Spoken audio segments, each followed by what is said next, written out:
We are live. That's what it says. We being, this is Todd Zola, not Jeff Erickson. Jeff is traveling home from Las Vegas from the company outing, which one of these years I'll go back to. And my special guest has, you folks have talked to him before on the Thursday Industry Pod, but he's been begging me to have him on as a guest. And that's the one and only Ian Kahn. Hello, my friend. Ian dressed up for the occasion. I'm wearing the lightest t-shirt I can find. I'm sure you can afford air conditioning. I can't. No, you know what it is? I just finished working and I was going to go with my family and do something, and then plans changed and you were kind enough to move things forward so I can do things a little bit later that need to be done. Listen, Todd Zola, getting an opportunity to spend 45 minutes to an hour to speak with the Hall of Famer himself, Todd Zola, is a honor and a pleasure. And look, I don't know if you and I, we've been on shows together. We've done radio shows together, but I don't think you and I have ever just shared a podcast like this. No, we've had you on as a guest with Clay or Jeff or whoever. I'm usually the sidekick. I'm the Ed McMahon of RotoWire and wherever. I've enjoyed being the sidekick. First with Jason Gray and then with Lar. I've kind of done pretty well as a sidekick. Yeah, but yeah, I like they're giving me the opportunity to be the man for a day. And you're the man. You're the man today. You're the man tomorrow. You're going to be on with Justin Mason, right? Tomorrow. Yeah, doing the 2 start pitchers, and Justin has a little something else to talk about. Are you doing Podapalooza? You know, I'm not, and I owe Justin a phone call to see if he. This weekend is a challenging weekend for me, but if he needs someone to pinch hit early Saturday morning, so I'll reach out to Justin as soon as this is over. Justin Mason, truly a gentleman and just a good all around fella.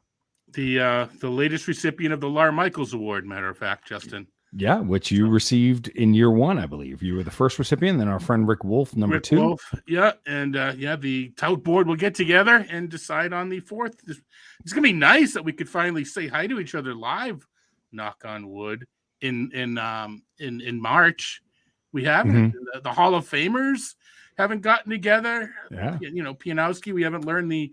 He and I haven't learned the secret handshake, Rick Wilton. So next time we all get together, it's going to be fun. Well, we should be getting together. Are you going? Here we go. Never ask a question you don't know the answer, but here I go. You're going to go to first pitch in November? It's really going to depend on work and whether Steve Gardner is able to go, because one of us has to go for XFL. I am very hopeful that I get to go. I've never been to first pitch Arizona. I did go to first pitch Florida a couple of years back. Right. But I would really love to go to first pitch Arizona, but it may be challenging with work. But we're going to see. And it's certainly, Steve and I have to figure something out, because we've been building a team together now for the last 2 years. And next year should be the first year that we're actually in the game to try to win it. Yeah. Steve usually has to deal with playoffs, and whether Steve can go or not often has to do with whether he's covering the playoffs. So now that we are the first week of November, I don't know when the World Series is. It's going to be later because of the later season, but that'll be the. We have allowances. There's always a co-manager. There's always someone that can do the draft for you if necessary. But we'd love to have one of you guys live. Wait, we have a question. All right, people are asking us questions. Well, who do you think we are, Clay and James? Who do you guys feel is a better pitching prospect, Grayson Rodriguez or Jack Leiter? All right, one of the reasons that I'm in the Hall of Fame, it's not my boyish good looks. It's knowing when to stay in my lane. And my lane is not minor league pitching. I defer to people who drive in that lane much more frequently. Ian happens to be one of those people. So, Ian, Grayson Rodriguez or Jack Leiter? Well, it's a question. It's a good question, a fair question. If I had to choose between those two, let's say we were doing a first-year player draft, both of those players for some reason were available, I would personally go Grayson Rodriguez over Jack Leiter. Though I do like Jack Leiter. I do find it interesting that Jack Leiter and Kumar Rocker are going to be on the same team as they were at Vanderbilt. And I think that's pretty cool and pretty awesome. But Grayson Rodriguez, to me, has a higher ceiling. I think Leiter is going to be a really good pitcher. I think both of them will be really good. It's going to be somewhat dependent on how bad the injury for Rodriguez is. Right now, it doesn't look terribly good.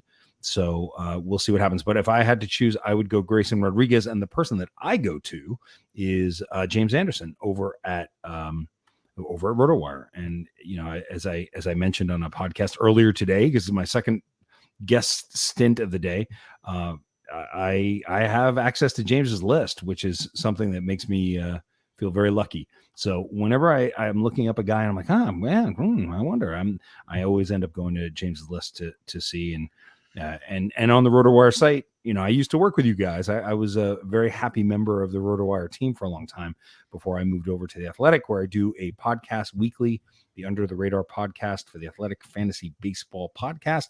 Wednesdays is when I do that show with our friend Derek Van Riper and Nando DeFino. But before I did that, I was over at RotoWire, and I just can't speak highly enough about what James does and the amount of work he puts in and his taste in players.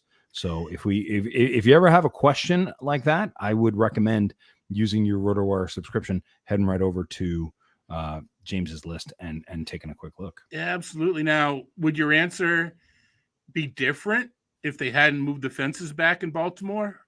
How much of a factor is that? I know it's still a little, we don't know yet exactly how the park is playing, but it certainly looks like it's helping pitchers. I tell you, I think we know a lot. I know by just watching the games, there are fly balls. I mean, you combine those fences moving back with the reality of the dead ball. And earlier in the season, there were balls that were just home runs that weren't leaving the ballpark. Yeah. And I think it's extreme. I think that if the fences weren't moved back, I think I probably would still go Grayson Rodriguez, but I think it wouldn't maybe be quite as definite. Although Texas isn't exactly, a giant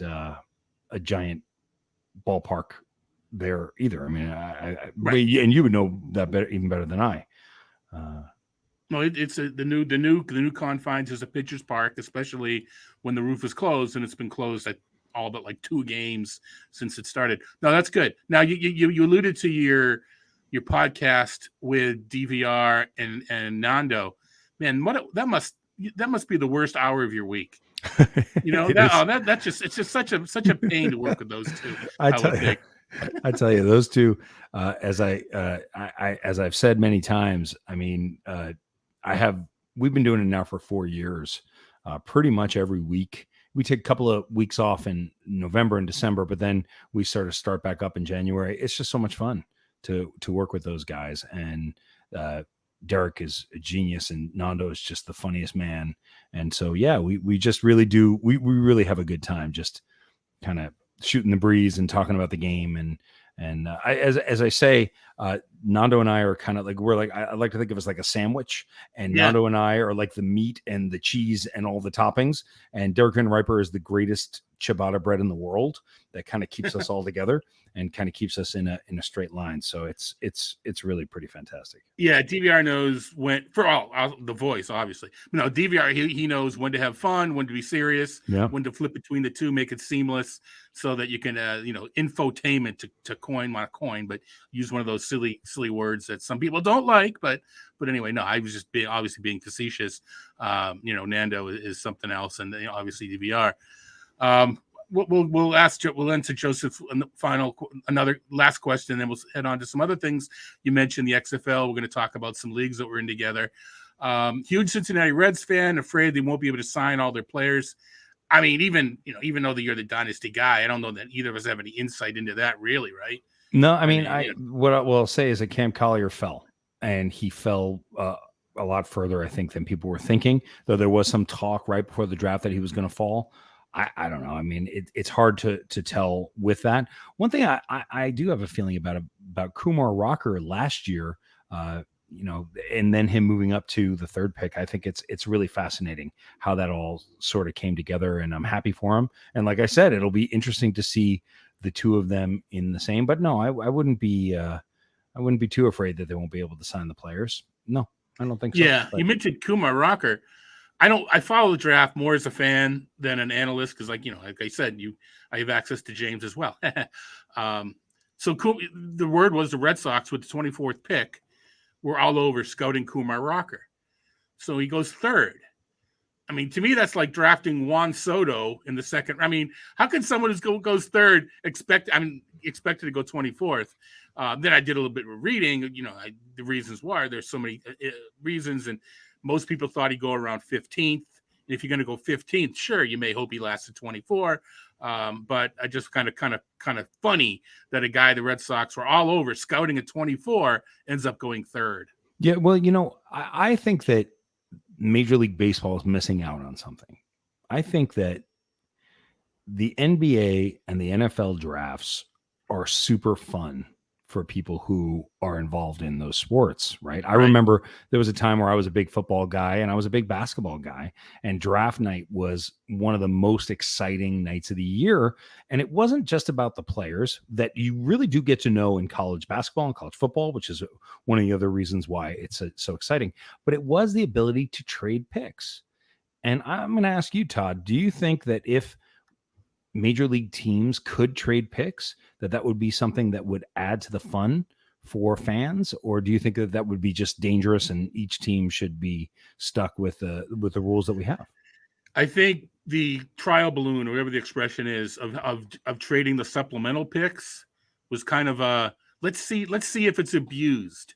And if it's not abused, we may see trading of the picks in the future. I think, was this the first year coming out of the CBA that you're allowed to trade supplemental picks? I think that's been around for a little while, but okay. So this we year, just saw a trade between Kansas City and Atlanta where it felt like a fantasy baseball dynasty trade, really. Exactly. So I think this may be kind of a litmus test to see if potential. I don't know if this is something. Well, what we've learned, it's really hard to run fantasy baseball leagues and say we can't change a rule in season when MLB does it. So I was going to say maybe we can't have this until the next CBA, but who knows? If both sides agree, I guess you can add a rule. But do you think it would add? Do you think it would add more to it? Because I know as a dynasty player, like I feel like the draft should be more covered. It should be more of a joyful experience on the baseball side, and it's just not. Yeah, I mean they're trying and moving it to All-Star Weekend was an attempt to make it more popular, and of course they bury it with little night coverage. Yeah. Unfortunately, as long with burying the futures game, if you will, on Saturday and putting it on a streaming network, which I kind of understand from it's a business point of view. Mm-hmm. I understand it. From it's a fan point of view, I really don't like it. But I understand anyway why it was done. But yeah, I don't know. I think you would see some abuse or some weird trades. But I think for the greater good, I don't think it would be abused too much. And it's just another tool. I think it could be another tool. Now, how you tie it in with the money and does you trade the slot money? How does that work out? Mm-hmm. Not 100% sure. And I'm sure it's like football where there's that matrix that arbitrarily, if you trade a first and a fourth, it's not like getting a second and third. The first are obviously more, same as in a draft. The first round, it's not linear. The first round players are air quote worth more than the next round and the next round. It's not a linear thing. But even so, I think you could work that out.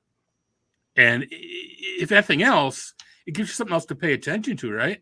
Yeah. And that's what you're talking about. Anything else, any other reason for it to be talked about is good.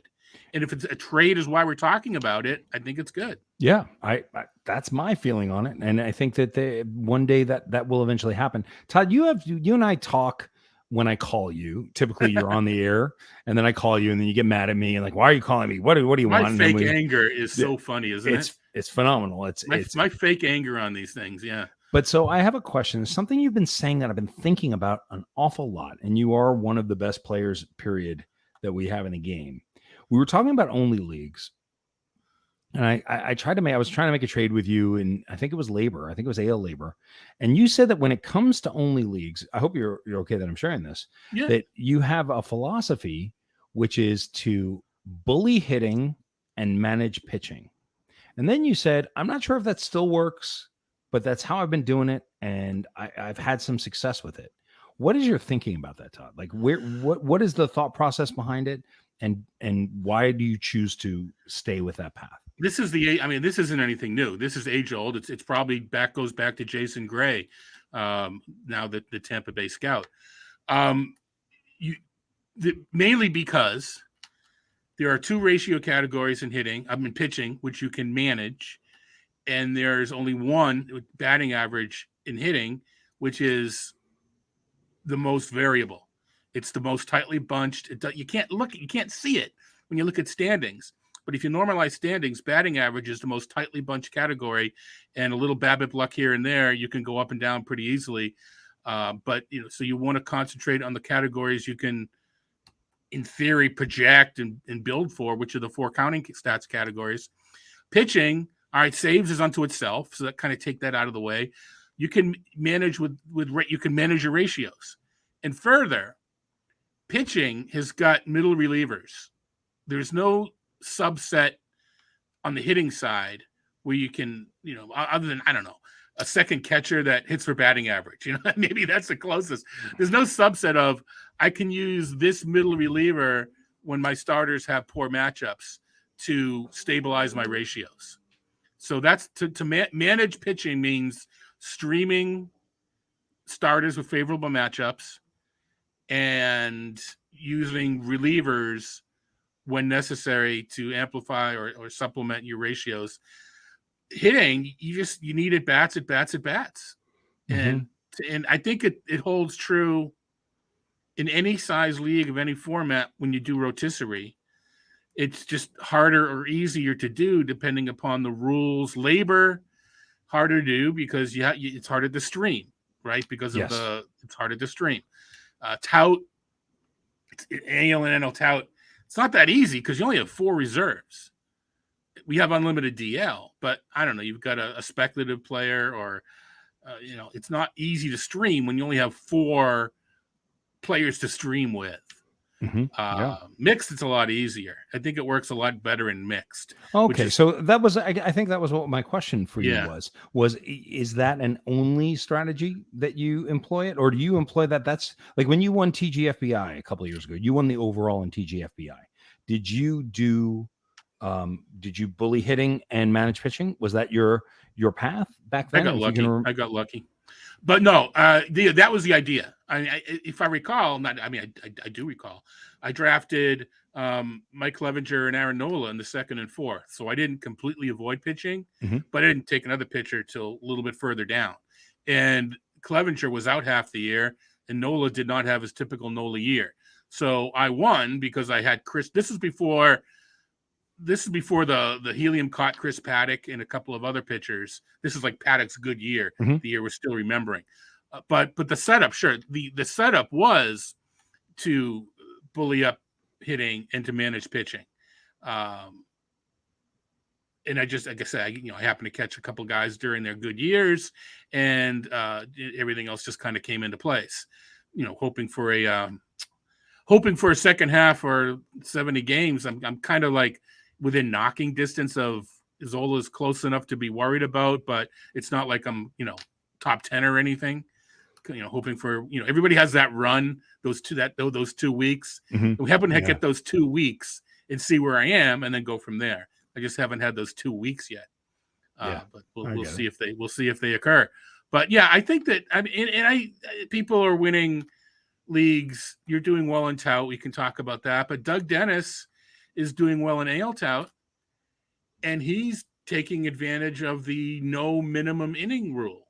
Oh, is he really? Yeah. Is that what he's using? Yeah. Now, a lot of people have tried. If 1 in 10, if one try in 10 wins the league, does that mean we're going to change the rule? Heck no. That means 9 times it didn't work. And for those that don't know, it's an AL only league, and we decided 5x5. We decided that we don't want a minimum. We don't need an innings minimum. If you're willing to sacrifice strikeouts and wins, then and try to because tout's kind of. No one remembers second place, and there's no money involved. So it is, win or go home. And that sacrificing punting like that it's a way to come in third. It's not a way to come in first, right? Usually. Yeah. I'm not a fan of punting categories. Yeah. Really ever. And the idea of punting 2 categories seems impossible, frankly. Yeah. I guess you're going to buy up some saves, and then you're going to get middle relievers. Is that what Doug did? Yeah. Now, in general, we're strategy guys. This works better in a redraft scenario where the top competition is pretty tight. So there's no one like, I mean, I know you last year you kind of ran away with labor, and Eno's kind of running away with labor this year, but that's kind of rare. They're usually pretty tightly in an AL only and NL only. They're usually tightly balanced, and and you need that in order to win. Sacrificing. I mean, how many points does Doug have right now? Points? How many points does he have? I will call it up. I won't be able to see you, but I will call it up. Yeah. You're in essence sacrificing 22 points, right? In a league of this nature. Mm-hmm. Yeah. Usually need 90? Is 90 the 90 is sort of the what you shoot for in a keeper league? You shoot for a little bit higher, I think. Mm-hmm. But I think you aim for 90. In a 12. Doug is 94. Jeff Erickson's at 88. And okay. Larry, glad Larry's backing at it again. Larry's got 77. So, right now it's a race between Doug and Jeff. And looking at Doug's lineup at a glance, well, not at a glance, I'm looking at it. Keegan Aiken, Hector. Well, it could be your short week lineup. I'll have to check, but Keegan Aiken, Hector Neris, Clay Holmes, Chafin, Barlow, Sewald, Castillo, Griffin, Jackson, Munoz. He's just going strong relievers. Got some saves with Sewald, right? Mm-hmm, He's emerged. Clay Holmes, obviously, and Barlow. And as an AL East person, you know how well Keegan Egan has done this year, right? Yeah, he's fine. I mean, I guess he saved a lot of money in the auction is what we're saying. So then he really bullied hitting and then managed pitching in a unique way because Holmes didn't cost him anything. Sewald probably cost him about $9 at most. $8. Yeah. Right. So, I mean, who did he pay for? So it must be on the hitting side. Jackson, Munoz were pickups. Mm-hmm. So Semien at 25 didn't hurt. Jose Ramirez, George Springer, and some guy named Aaron Judge at 31. 31 is good. At the time, I mean, we can talk a little about Aaron Judge. Now, everybody, he's so cool that he bet on himself. Did he bet on his talent or did he bet on his health? Both. I think his talent was a given, right? I think he bet on his health. Yeah, I think he bet on his health too. And I got a little worried about his health about 2 weeks ago or about 10 days ago, where he really looked like he wasn't 100%. But boy, I tell you, that guy, I love him so much. He is legitimately my favorite Yankee that I've ever watched. For sure. I made a little quip on Twitter this week. It's really hard as a Red Sox fan to see how likable this Yankees team is. I mean, that was after the All-Star game with Cortez and Trevino. They shined. I've mentioned this publicly. Aaron Judge, there were 2 incidences early in the season. Wasn't there something with a Toronto fan? Yep, that's right. He hit a home run, and the guy who caught it in a real nice Toronto kind of way, he caught the ball and handed it to a Aaron Judge jersey wearing kid, which is just so sweet. And then Judge met the guy who gave the ball and the kid. Yes, so that's one. What's the other one? The other one. Remember the incident where the bottle was thrown?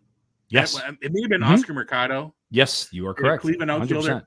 So the Yankees are doing their high-fiving, celebrating a victory, and Judge sees what's going on. And Stanton. Stanton did too. They both did. Right. Okay. Yeah. I remember. Judge is taller. Maybe no. I will. You follow it. Stanton did too. But they ran. The point is, they ran out to the outfield and they calmed the situation down. Yes. And I think that that was really cool. I mean, look, I'll tell you, and that was one of the worst moments as a Yankee fan to watch those people behave in such a trash way. Sorry, I don't mean to. No, it was just bad. Just bad. And you know what? They're fans that they're. I mean, they're fans. They're everywhere. That's right. But everywhere. It was a tough day to be a Yankee fan, right? And not acknowledge. And I'm not a Yankee fan who's like everything they do is the best, and we're New York, and hey, look at you, guy. Everything go with you. No, we don't. I don't buy into any of that. Right. Yes, Aaron Judge is a gentleman. Aaron Judge is. I'm lucky enough to own him in every dynasty league that I have. And he's the one guy. I think there was a moment where you and I were talking trade, and you said, if Aaron Judge could be in that deal, a lot of other things could be discussed. And I said, no. Even with that contract, it's a fair contract. It's $19 with a $3 jump and an OBP. He's going to be worth his value for another 4, 5, 6 years. And just he's just a true gentleman, and he thinks of others ahead of himself. I mean, he's the closest thing we've had to a captain since Derek Jeter retired. And, the Yankees played chicken with the guy, and he's playing chicken back. And I just hope that my sons get to continue watching Aaron Judge, and that I get to continue watching him, because otherwise, every time he comes to New York, that's going to be the hottest ticket in town, just so everyone can cheer for him. I mean, he is rightfully beloved in New York. He's just he's a real gentleman. What's going to happen with your guys as a Red Sox fan? What's it like for you to see Mookie Betts in a Los Angeles Dodgers uniform and Chris Sale and JD Martinez in a Boston Red Sox uniform? And then what happens with two legitimate stars? And I saw the Dustin Pedroia 15-second clip. Did you see that, where Pedroia was talking about Xander Bogaerts? Yeah, and you saw Poppy throwing the money on Bogarts. Yeah. And I think Poppy was throwing the money on Devers a little bit more than he was throwing on Bogarts. Well, he was literally throwing. I mean, it was in an interview on the All-Star Weekend. He had like some machine that he was twirling, and money was coming out on one of the panel. I mean, so if you could only keep one, Todd Zola as a diehard. If you could only keep one, who do you keep? Devers. Because Bogart, they have Story for shortstop. They've got middle infielders coming up, and Devers. I mean, it's just such a great hitter. He could go to first. He can go to DH, and he can crush it. I'd like to keep. I wish Bogarts would move off of shortstop, because he's not. He's better this year. I will give it. I will give him that. He's better than he's been. To me, what the Yankees did, and I wrote about this. What Brian Cashman did to improve their middle infield, their defense up the middle, was silly. And he's not going to win Executive of the Year because Yankees don't get it, but he should. Well, I'll tell you, I'm sure I was doing this on the RotoWire podcast back when I was back with you guys. I played catcher. That was my position. I was a catcher in high school. I played catcher in college for the time that I was playing. And I really think that the importance of a catcher to a team is much greater than I think what people understand. Mm-hmm. I still argue that if Jorge Posada was not the catcher for the New York Yankees during the 2001 to 2010 run, that we would have had more championships. But Trevino's value, I mean, Isaiah Kiner-Falefa has been fine. He's been fine. Moving Glaber off of shortstop has been huge, right? Both for him emotionally, being able to go to second base and just, I know how to do this. I don't have to think twice about it. But Trevino behind the plate, the difference in watching a guy, I mean, we're on video, so I'll show you, watching a catcher catch the ball like this, which is what Sanchez spent all of his years doing, and watching a guy do this, which is what Trevino does, is the difference between a 4.5 ERA and a 3.75 ERA. It's that 3-2 pitch. Do you catch it in the right way? Trevino has been a freaking revelation for this team. It's fantastic that he made the All-Star team. Fully deserved it. And yes, I think that little trade, just getting Sanchez off the team. I'm not a huge Josh Donaldson guy. He's a bit of a, but he also brings a little bit of just edge to the team. He's a jerk. And he doesn't care. I don't like him, but he's a jerk and he's good at it. So he brings a little edge. I agree with you. I think Cashman's done a fantastic job. I think the Astros are probably going to be the best team in baseball in the American League this year. Just watching how they play against the Yankees. It's just it's a tough matchup, but I think that the Yankees have put themselves into a really good position to, I just looked at the playoff picture again and realized it's a very good likelihood the Yankees are going to get that first round bye. It's going to be the Yankees and the Astros probably. Oh, for sure. What a huge advantage that's going to be. Yeah, for sure. Now, as far as the catchers go, you mentioned getting rid of Sanchez, but the Cashman's plan was for Ben Rortvedt to be the guy. And so I'm not going to say he lucked into Trevino because it was a clever pickup, but plan A was I don't mispronouncing it, was Ben Rortvedt, who still hasn't played. He's in doing rehab, but he still hasn't played yet. Yeah, but that's a left-handed bat, and that's what he was going for. But now Jose Trevino, I mean, Nestor Cortez and Jose Trevino, to me, and I talked about this on the Baseball HQ podcast that will be coming out later today and tomorrow, rather, that I was lucky enough to do with Patrick Davitt. Todd Zola, look, I did the Baseball HQ. It was very exciting for me. And then, but I talk about on the show all the time on Under the Radar is I watch how the players play the game. Yeah. I watch the energy that they bring to it. That's my deciding factor when I decide before the season. There's value, and also what is the self-talk that the player has in their head. That is so huge. And I make a distinction between Jameson Taillon and Nestor Cortez. Who's got better stuff? Taillon. It's not even a question. Who's got better stuff going on up here? Nestor Cortez. Not even a question for me. Yeah. No, that was a great inning with he and Trevino out there. What are you going to call? And I like the fact that they talk the way we talk. Heater down and low. You better get there. You better get there. You better get. Yeah, exactly. Oh, better get it there. That was so cool. It did have a little peek there, Todd, for me of the future of what baseball could be. The only problem that I had was with the Astros, they'd figure out a way to get the answer to the question. I mean, I'm not just the Astros. Maybe the Yankees would do it. Maybe the Red Sox would do it. Any team would do it. But if that was part of baseball somehow, if they could do it in a way that the battery pack on their back wasn't going to get in the way of the game, like watching Alek Manoah. Yeah, that was funny. Oh my God. It was a blast. No, I mean, that kid.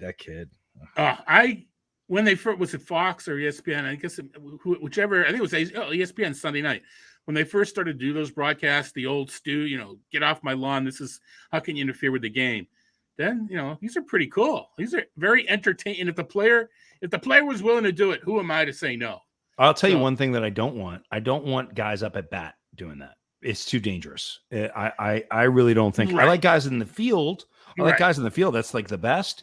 Pitchers, it's got to be the All-Star game to get away with that because if the game actually counted, you couldn't really get away. But I love the idea of the pitcher and the catcher being able to just talk to each other. I mean, Trevino and Cortez, it was just so, alive. It was so fantastic. It was really, really special. I have another question for you, Todd Zola. Yes. If Juan Soto is traded, do you think that's something that's good for the Nationals and baseball? Or is that something that is bad for the Nationals and baseball? I think it's bad for both. Without knowing the package, I can't, say definitely it's bad for the Nationals, but I think it's bad for baseball. And the Nationals, I'm not a believer in small market teams. Any team has the money to save any player. It's whether they want to or not. And sure, some teams have a larger stream of income, but everybody's got the money to keep their own players, et cetera, et cetera, et cetera. So I think it's bad for the game because I think you should be able to keep your players now. But from a player's point of view, maybe they were drafted by a team in an area they don't want to stay in. So I understand why some players may want to move. I don't know that that's the case with Soto. So I don't think that every team's going to keep every single player, et cetera. But I do think it's bad for the game if they're forced to trade him. I think Washington made I think this is pretty obvious. They made a high enough that the fans can't complain, but low enough that Soto's not going to, Boris isn't going to take it type offer. Yeah, 15-year, absurd amount of money, $445 million. Yeah. There's an offer, I kind of imagine in my head, all right, if he was available in XFL at that price, what would you give, right? So you look at there's only two teams that I can really think of. We talked about this a little bit Under the Radar, but I've thought about it more. And the two teams that I talked about then are the two teams that I'm still talking about now, which are the San Diego Padres. They could get him. And the Seattle Mariners. And they could get him. And what's fascinating to me about both of those situations, for gosh sakes, if he goes to the Padres, could you imagine a lineup that has Tatis, Machado, and Soto and Machado? I can. I like that idea. Or if he goes to Seattle in a deal that'll bring you George Kirby, Novelli Marte, Emerson Hancock, there's got to be more. You got to get more. I don't know. Mitch Haniger. Let's throw Haniger in there, right? Why not? They've got a few catchers. They can probably throw him a catcher. Oh no, Kelnick. That's a Kelnick. Yeah, Ruiz. They got Ruiz. They don't need a catcher. And they've got Kelnick.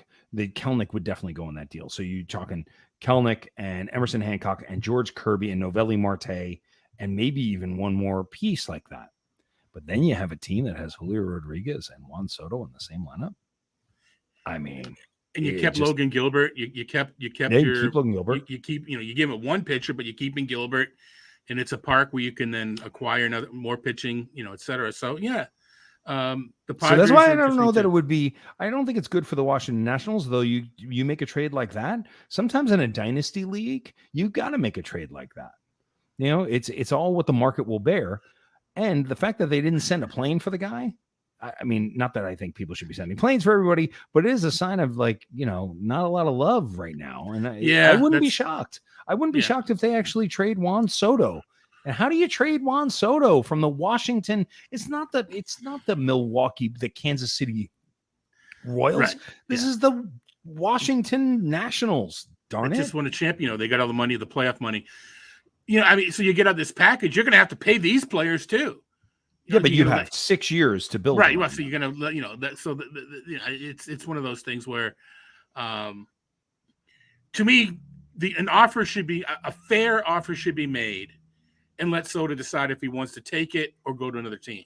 And I don't think we've seen that air quote fair offer. I guess. I mean, and I wasn't sure from Judge's perspective, going back to Aaron Judge at the beginning. You guys have the Chris Sale and the Nathan Eovaldi and the JD Martinez, so you lose Mookie Betts, right? Like that's why you lose Mookie Betts if you don't have those other guys. I know that there's reports to the contrary, but I don't think Mookie Betts wanted to stay in Boston. Why is that? I just don't think he did, and I'm not going to go down any racial lines. I'm not implying that, or I don't mean to imply that. I don't think he wanted. I get the impression. He says he wanted to stay if the Dodgers had offered him the Red Sox had offered him the Dodgers money, he'd stay. So maybe I'm all wet, and I only recently heard that. I'm all wet. What? We're back in 1952. I'm sweating and being old. I'm full of crap. But anyway, so I think the possibility exists that Betts didn't want to stay in Boston. Okay, that makes I think the possibility exists. But do you think what about for Bogaerts? Back to Bogaerts' endeavors. I'm just going right back to your heartstrings here, buddy. Yeah, do you think that they want to stay in New York in Boston? I don't know about Bogaerts. We'll find out because of the opt-out, and I don't know about. I mean, I think Devers probably does. I mean, I don't know why they wouldn't. I love it here, but I can see why others might not. So we'll see if they can come up with the money, or if they want to come up with the money. Bogaerts is going to have to move off a shortstop. Where does he go though? I mean, that's tough. Does Devers go to first, and then are you paying a premium price on Bogaerts as a shortstop, but then he's moving off of his premium position? The same. You can say the same. That's part of the issue with Devers right now, is they're comping him to Matt Olson at a first baseman, and Devers is saying, "Well, I'm a third baseman," and Boston's saying, "Well, by the time your contract's over, you're going to be a DH." So, that doesn't sound great. I feel like the Red Sox tend to be a little less respectful maybe than they need to be, at least with Judge. I mean, it's a little strange, frankly. I remember looking at those numbers, 6 years, 240 million or some odd. And Judge is like, absolutely not even close. It's like, really? Really? Not even close? I mean, are you sure? Yeah. Because that's it's a lot of money. Yeah. I think the Red Sox look for value as much as they can afford to bully contracts, but I think they're looking for value too, and that's part of Chaim Bloom's. That's why they got him. I think it'll work. Sure. And part of, and this is the same thing with Mookie. You're going to lose him, but I'm not saying Verdugo, but you're going to get players that are going to play. People forget that the Red Sox were on the verge of being in the World Series last year. They had Houston beat, then Houston came back and obviously didn't beat them, or they didn't, but they were that close to being in the World Series without Mookie, with Sale, but not really with Sale. No, he was out at that point. He had the surgery. He was back before. No. Wasn't Sale back? Oh, no, that's right. He was back from the TGA. He was back towards the end of the year. That's right. I'm thinking. And then he had a rib to start this year. A rib? I don't know why I said it like that. It's a rib. Well, but a broken pinky. Yeah, but boy, oh boy. And I was Rob Mershak, my partner in the main event in GDD and DL1 and TGFBI. We were stashing Chris Sale in the main event for this whole season to build up on strikeouts towards the end of the season. So that's a sad thing, but other good things are happening. So it's okay. want to quickly. You mentioned catching and presenting, not framing, presenting. I wrote this about in my Todd's takes a little while ago. As a scientist, as someone who umpired for half a summer in Babe Ruth League, Nice. Framing drives me crazy. It shouldn't work. Oh, it works. It shouldn't. I know the numbers say it does. So I know it does. But the strike should be as it goes over the plate. And I've had people that are more advanced in science than I am explain there's a reactionary pause and so I invented this game, and you kind of alluded to it with Trevino, and I wrote about it. It's so weird. Watch 5 pitches of an arbitrary game. Watch how the catcher presents the ball. Do they take everything and snap it to the middle of the plate? Never. Or as you suggest, do they only subtly move the balls in the corners not to the middle, but to the edge? Yep. And you can almost guess if they're going to be a good or bad frame. Well, no, you can't almost. At least I was able to. All right, I watched 5 pitches. This guy snatches everything towards the middle. He's going to negative framing score. Go to Fangraphs, look it up, -2. This next guy, took 2 outside pitches and just brought him to the corner and didn't even try to frame a couple pitches that were just so way off, whereas everybody else was bringing him. I'll bet you you can guess who's a positive framer by watching like 5 pitches. And here's what I'll tell you. An undervalued part of Major League Baseball, from my perspective, is the called third strike on a check swing and how the catcher points to the umpire and how the hitter goes to first base. Yeah. It's all in that moment of the got him. If you stand up and you, like Gary Sanchez, we catch the ball and I go, oh yeah, right. Yo, check it. No, that's fine. Whereas you got Trevino going, we got him. That then makes that call for the umpire. If the catcher's doing it with that level of excitement and we got him, now the umpire has to go over the top of what the catcher has just done.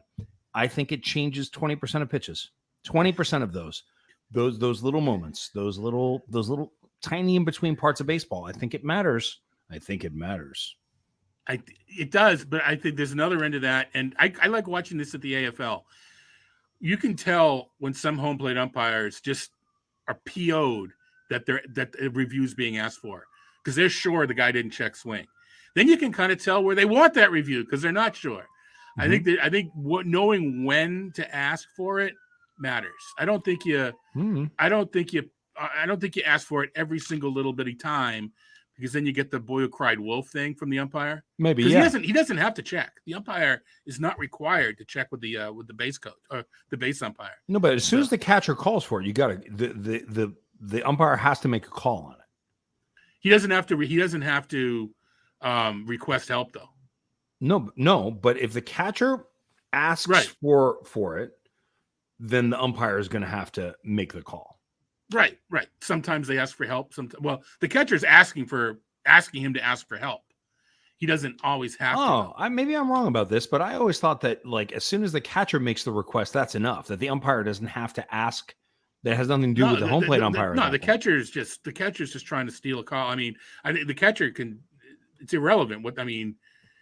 They're trying to influence it, but I don't think there's a rule that says because the catcher asked for it, it has to be done. Oh, all right. Well, if someone else has a theory about that or a thought about that, Todd Zola can be reached at Todd Zola on Twitter. Is that what it is? And I'm at IanCon4 on Twitter. Don't go to at IanCon. That's the actor podcast. That's the actor Twitter that doesn't have any. Well, you can go there, but just don't ask questions about. You can go there, but baseball. Hey, I did want to pull something from the chat. Okay. Because I have really strong opinions about this, and I don't think I've ever really talked about it. If you guys had your way, what rule would you put in or take out? Mine is the runner starts out at second base in the 10th. Todd Zola, what do you think about the Manfred runner, the phantom runner, the ghost runner, the man at second base in the 10th? Hate it. Love it. Go. No, I think it I'm not a fan. And I like the word zombie. I've heard zombie. Mm-hmm. And zombie's good. It was on the broadcast because they explained the runner came up from the dead. Okay, I like that. That's pretty good. I like that. I buy that. I know. It's especially in these 0-0 1-1 games, they're so cool. Let's earn that the extra suspense. My suspense is, getting the runner on organically and trying to get him home. I understand why they're doing it. And if the question was, you can only get rid of 7-inning doubleheaders or the ghost runner, I would get rid of 7-inning doubleheaders. Yes. I'm just not a fan of the of the ghost runner. Okay. The zombie runner, because I like what you're saying about the zombie runner. I enjoy that. Here's my take on the zombie runner. Let's call it the zombie runner. Yeah. I freaking love the zombie runner. And here's why. As soon as that zombie runner, it's called the California rules, by the way. I don't know. I try to find out why, but I can't. Anyway. In Little League, it's called the California rules. And yeah, Little League. It's from Little League. All right. There we go. What ends up happening for me as soon as extra innings start is it's a little bit like, and I've never said this before, I've never really thought about it before. It's a little bit like the 4-on-4 in NHL, which I don't follow, so I don't know if that's cool or that's not cool.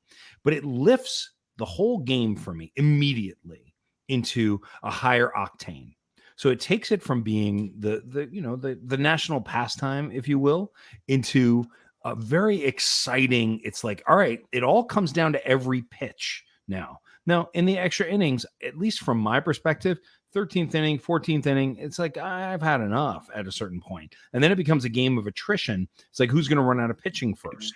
That's one style of game. But for me, just that first choice, and it gives, first of all, also gives the home team a tremendous advantage, because if the other team doesn't score, right, if the other team doesn't come through with a score, then that move to bunt the guy over, all of a sudden you're building the tension, which is really what it's all about for me, is that tension of, oh my God, is this going to go? Is this going to go? And then you got yourself into a mess, and you got to figure out your way out of a mess, as opposed to 1, 2, 3, 1, 2, 3, 1, 2, 3. So to me, once we get to the 10th inning, I enjoy the game even more. I love it. I know I'm outside of the purist on this. I don't know that you are. I may be all wet. I'm all wet. I don't know. I mean, I think people are growing to it. You know what? I like the tension. I mean, I understand the tension, but I like the build to the tension. Yeah. So maybe playing the 10th and 11th under regular rules and instead in the 12th inning or something like, because I also get what you're talking about, pitching and destroying bullpens for the next day, et cetera, where that detracts from the regular game.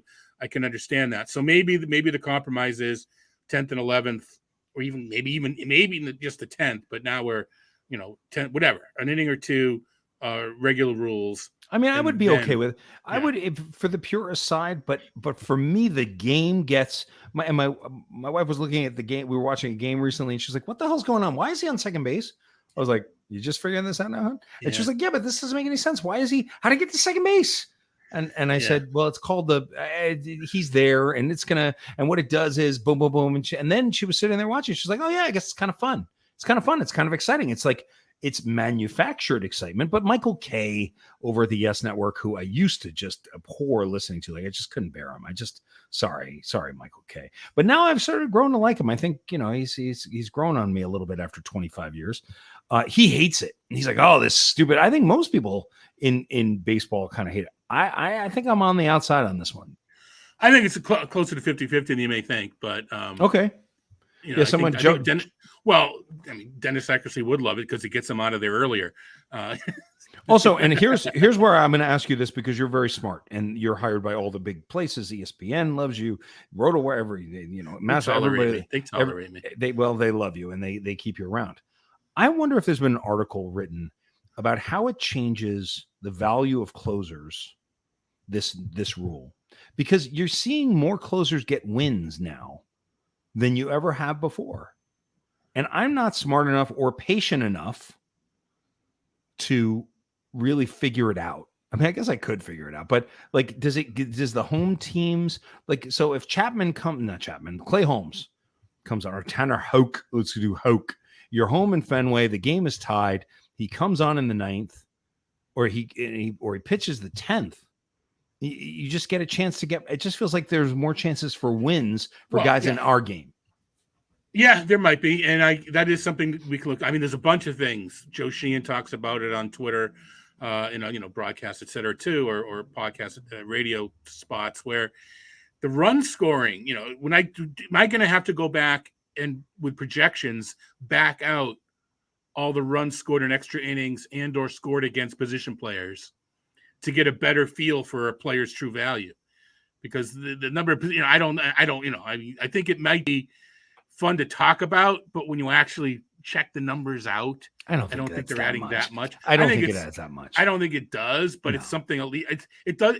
Asking the question, you're not an imbecile if you ask the question. Yeah, but no. It just seems like a little bit more work than I don't know if it's going to pay off quite. Yeah, because then there's BABIP and everything else. The error bars it's going to get lost in the mat and in the haze. If it. But anyway, I mean, it is worth with so many position players.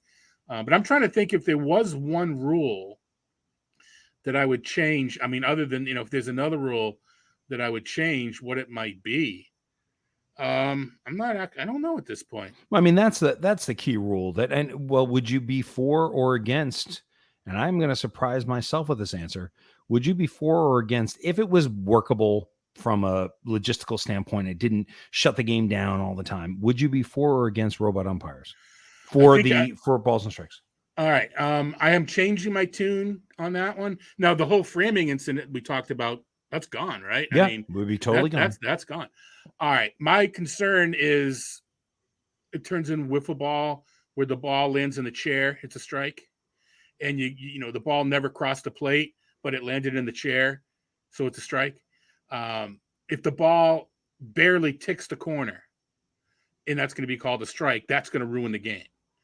However, if they come up with the right portion of the ball, half the ball, a third of the ball, if they come up with the right amount of the ball that has to be in the strike zone to make the zone most emulate what we have, but not have any misses, I could be okay with it.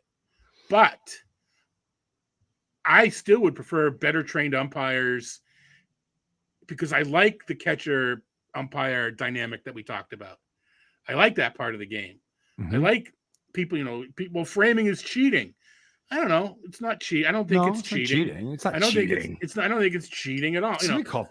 Well, I mean, there's some, it's kind of a hyperbolic argument when you're not again, So if they could come up with a robo ump that the strike zone was more representative of what we actually have, if it was called right, okay. But I still like the dynamic of the catcher and the catcher having to do, having to at least receive the ball. Otherwise, they're going to always get in a position to throw runners out. I think it's going to change how a catcher has to play. Yeah, I think you're right. It's so funny. I started this answer in one direction, and now I'm going in another direction.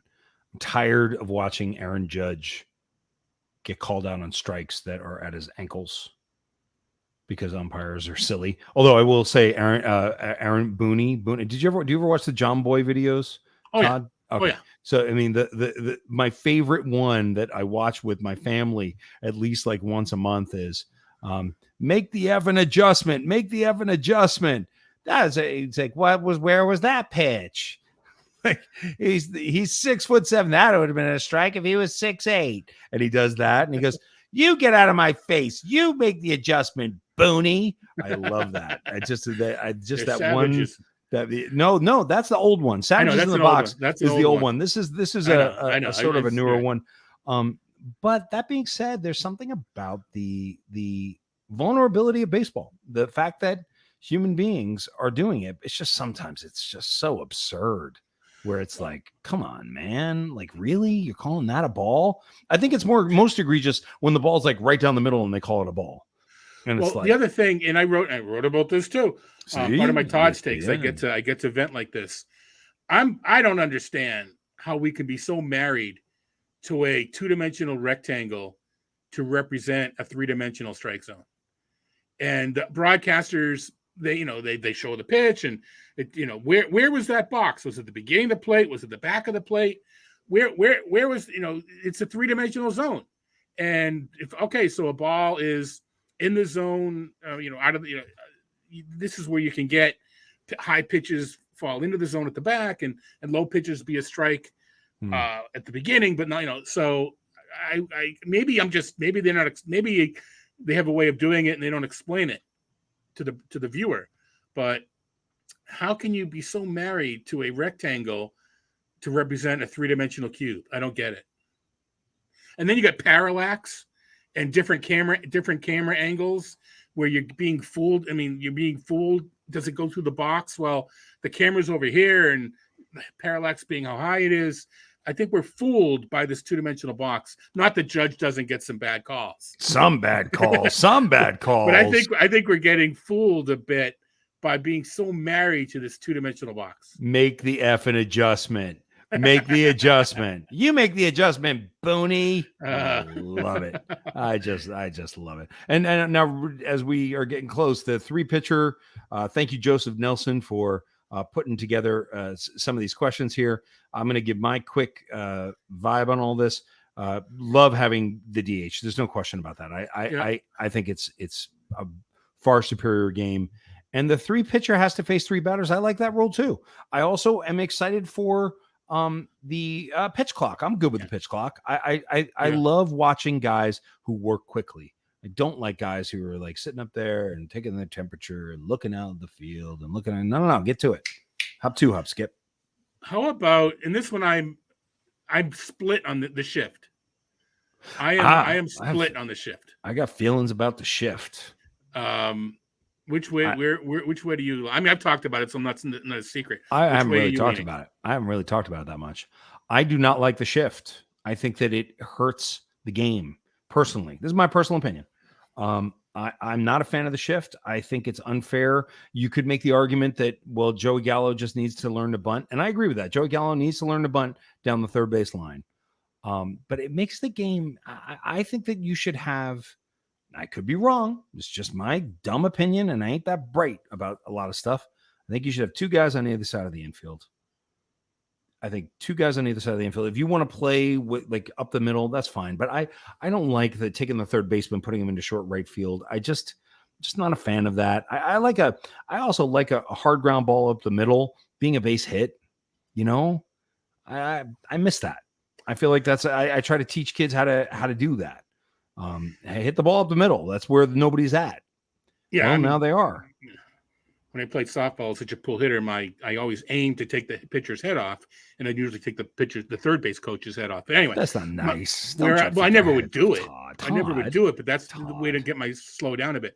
I'm no Ariel at softball. Hey, listen, don't get me started because I'll be doing Ariel Cohen impressions for the next 3 hours if you give me the opportunity. I really will. I do enjoy doing that. All right, so as far as the shift goes, I'm kind of like two-faced with this. As the scientist, analyst, you should be rewarded for doing the research and knowing where the players can hit the ball. Okay. But I'm with you. It's a boring game. By having to play defensive on either side, you're now introducing more athletic players. Brendan Lau could not be as good of a second baseman as he is without the shift. Tampa just knows exactly where to put his ass. That's all. They know exactly where to put him. With a shift, he's maybe not such a great second baseman.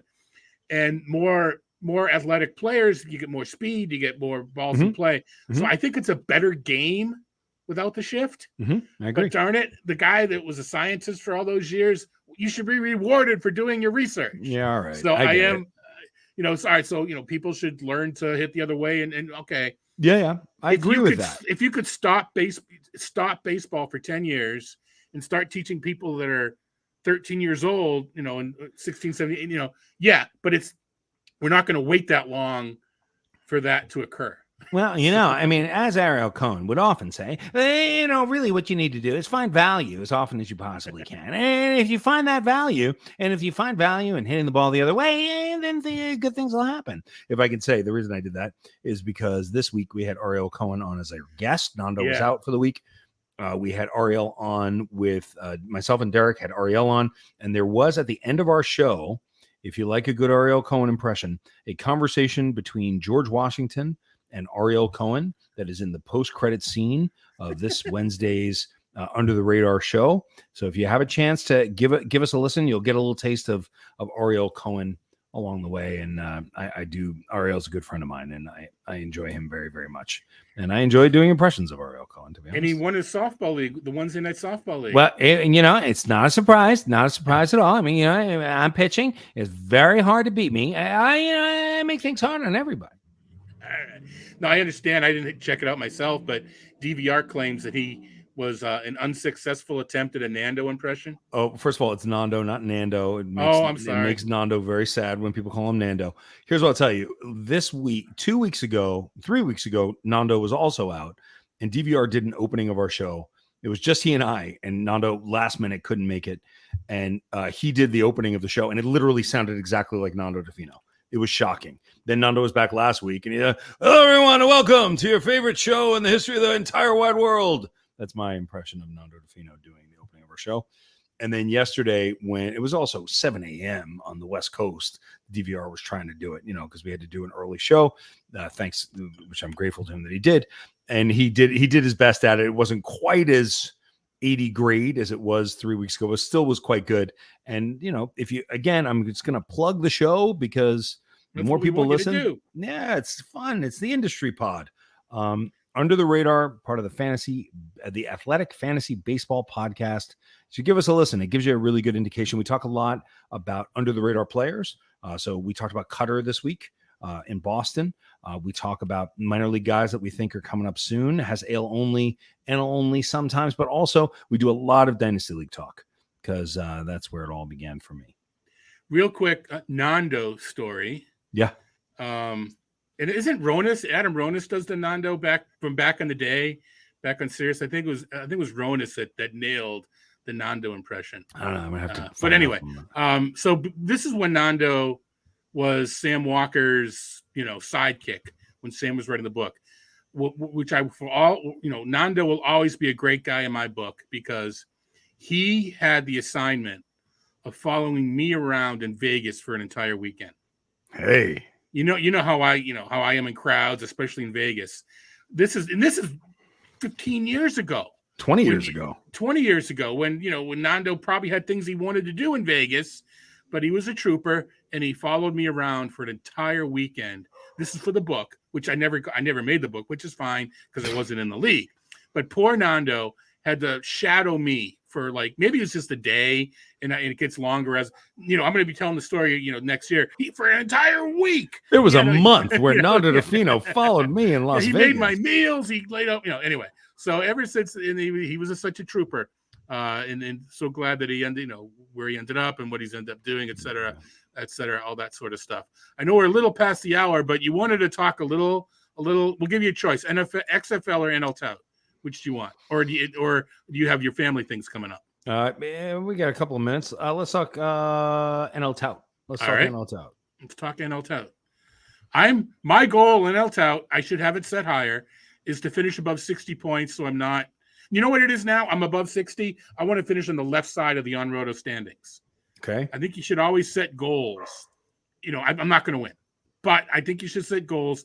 And to finish on the left side, I need 10 more points. So in other words, my goal is to get 10 points because if I can get 10 points now, next year when I'm in third, 8 points out, I have the experience of getting those 10 points.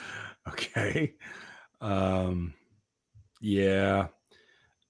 My goal is to win this league. No, understood. No, Right now. Well, right now, it's an interesting and precarious and positive situation that I'm in. I don't know. I think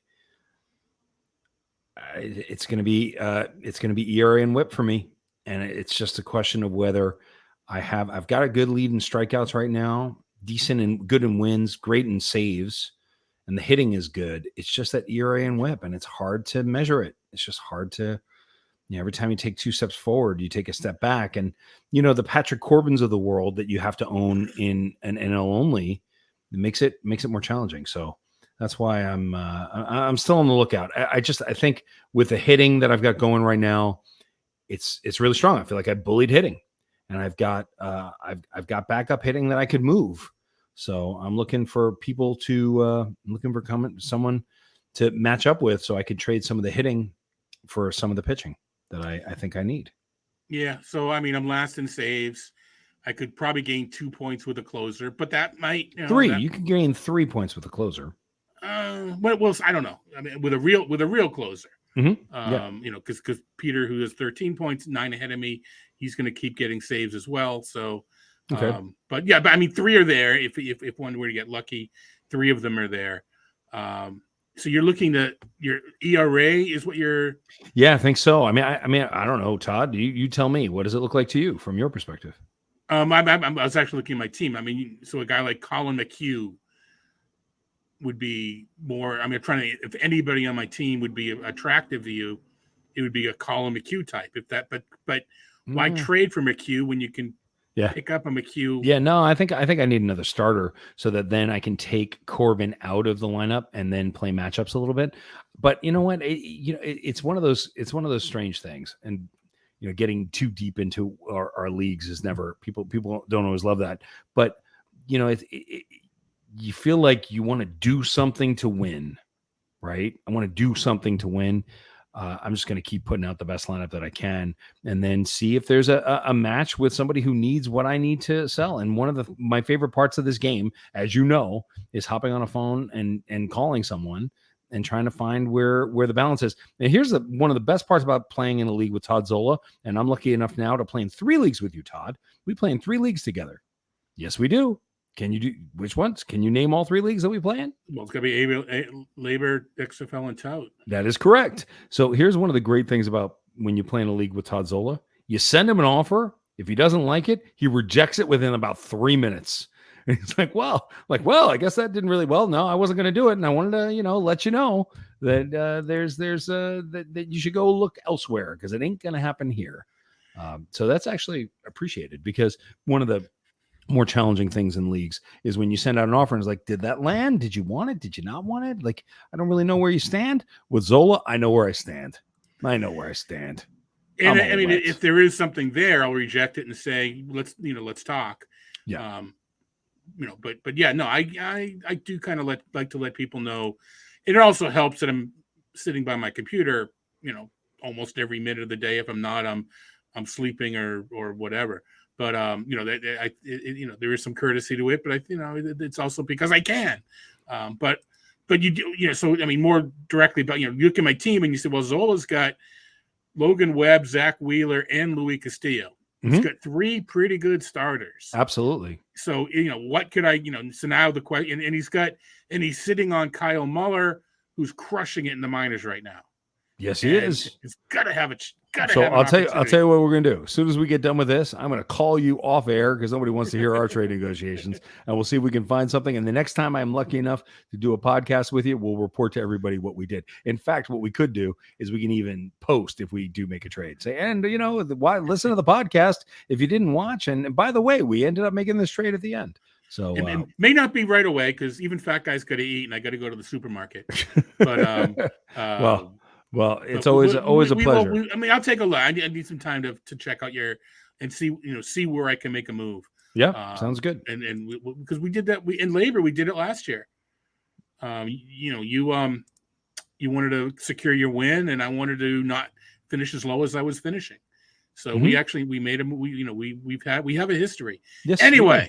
And history is, listen, one thing I will say, because we were supposed to talk about this on the Baseball HQ show, and we didn't get to it. And Jeff and I have talked about this on this industry pod. When you play in leagues with people, you build relationships with them. And sometimes Todd's going to give me a little bit more. Sometimes I'm going to give Todd a little bit more. But we have a vocabulary with each other and a trust with each other. It's like, hey, I'm not looking to screw you. You're not looking to screw me. We're looking to improve each other's fortunes moving forward in this league. When you have relationships like that, it's better for the game. It's better for your teams.